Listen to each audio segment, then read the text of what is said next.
Hi, I'm Thompson, and I'm a senior at Careerline Tech Center, where I study automotive technology and repair. I'm certified by the National Association for Automotive Service Excellence in various areas of automotive repair. And today I'd like to talk to you a little bit about tires. Tires are the only thing that connects you and a 3,000 to 5,000 pound vehicle that's containing you and your family to the ground below you. So they're kind of important. Most people think about tires only in terms of grip and acceleration, but they're also really important in terms of braking and handling characteristics. Today I'm going to go over the various types of tread patterns, the nuances of the UTQG tire tread rating system, the differences between summer, all-season, and winter tires, and how they all affect you. So let's get started. Different tread patterns play different roles for various different use cases. For instance, a street tire like this features lots of grooves and sipes to help remove debris from the path of the tire.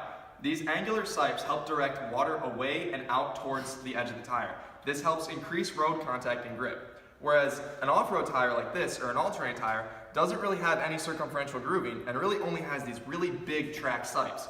What this does is it digs into the ground and it helps get traction on loose tire and on loose dirt and soil. Whereas this tire is going to have a really hard time on loose dirt and soil, but it excels in water, wet, and snow. Whereas this tire, you're going to be sliding all over the road. Next, let's talk about the UTQG, or the Universal Tire Quality Grading System.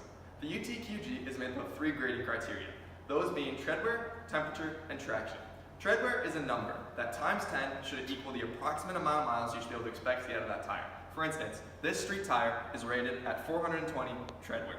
That means that you should expect to be able to get about 42,000 miles out of that tire if you properly maintain it with proper tire pressures and proper rotation maintenance.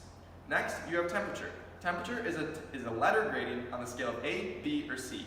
A means that the tire is able to exceed speeds of over 115 miles an hour. B means that the tire can operate from 85 to 115 miles per hour safely. And C means that the tire can operate from 75 to 85 miles per hour safely.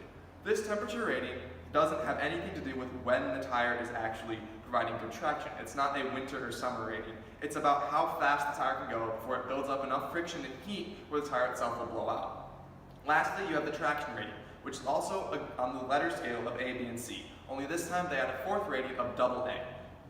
The traction rating is kind of ambiguous and it doesn't give you a definite understanding of how much traction you're going to get with that tire, but obviously the higher letter grade, the better traction you'll get.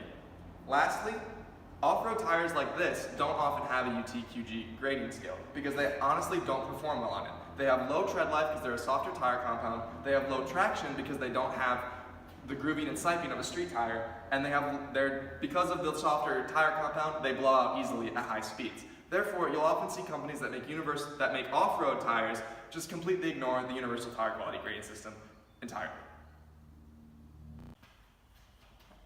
Next, let's talk about the differences between summer, all-season, and winter tires. This differentiation is made solely based on the rubber compound used to make the tire. A summer tire like this one utilizes a much stiffer rubber compound that needs heat to soften up and become sticky to provide good traction. This is great for hot summer months or for hot climates where it's always hot and you always have a little bit of residual heat in the roads to help warm up the tire. However, the downside of summer tires is they tend to plasticize at temperatures of around 45 degrees Fahrenheit. This means that in temperate climates like where we live in Michigan and in colder climates, your tire is going to plasticize on mornings and evenings, so you're going to get really, really bad traction when it's cold out. Winter tires, like this one, utilize a much softer rubber compound. This allows them to be effective up to temperatures of negative 25 to negative 30 degrees Fahrenheit. However, they also degrade very rapidly when they're driven in warm conditions because of the softer tire compound. Thankfully, there's a compromise for drivers like me who don't want to own 2 sets of tires and live in a climate like Michigan. All-season tires offer a best of both worlds, and they offer a tire compound that's a little bit stiffer than winter compounds, but a lot softer than summer compounds. This allows them to be effective at temperatures from negative 15 upwards. So while they're not as effective as winter tires and they don't offer as much traction in the winter, they'll offer consistent traction year-round and offer a longer tread life, and you won't have to be swapping tires as much. Now that you know a little bit more about what to look for when you're shopping for tires, let's go over a little bit about how to maintain them and get the most out of your tires. So the most important thing you can do is maintain your tire pressures. That's really easy to do if you don't have a TPMS system which monitors them constantly for you.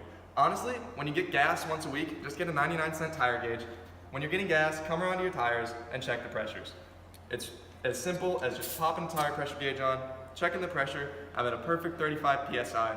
I'll check them on the other 4 if I was actually checking them. Always check all 4. Don't check 2 and assume the other 2 are good. You can have a leak on one tire, obviously. The next most important thing to do is maintain tire rotations. Every time you get your oil changed, get your tires rotated. Most shops will do for free or for a minimal charge on top. Getting your tires rotated is crucial to maintaining even tread wear. What happens if you don't maintain your tires is something like this. You see this owner has neglected their vehicle and has not rotated their tires in a long time. So you can see that this rear tire is worn down to 2 30-seconds of tread. Whereas if you come to the front, this tire has a lot of tread left, is evenly worn, and has 5 30-seconds of tread left. Tire rotation is really important because especially if you have an all-wheel drive car and you don't rotate your tires, you can actually destroy the differentials or transfer cases in your vehicle. This car is just a rear-wheel drive car, so while the owner is neglecting their tires, they're not doing any actual mechanical harm to the vehicle. Alright, the last couple notes I want to make is that if you have a tire that has a tread depth of less than 2 30-seconds of an inch, in the state of Michigan, you're legally obligated to discard that tire because it's unsafe to drive on public roads. And the last suggestion I have for you is to once a year, get a 4-wheel alignment done for your car. Well, it's not something you can do at home, it's good peace of mind and it helps make sure that you're not unnecessarily wearing your tires unevenly. Thanks for watching, I hope you learned something about tires, and I hope you come back next time.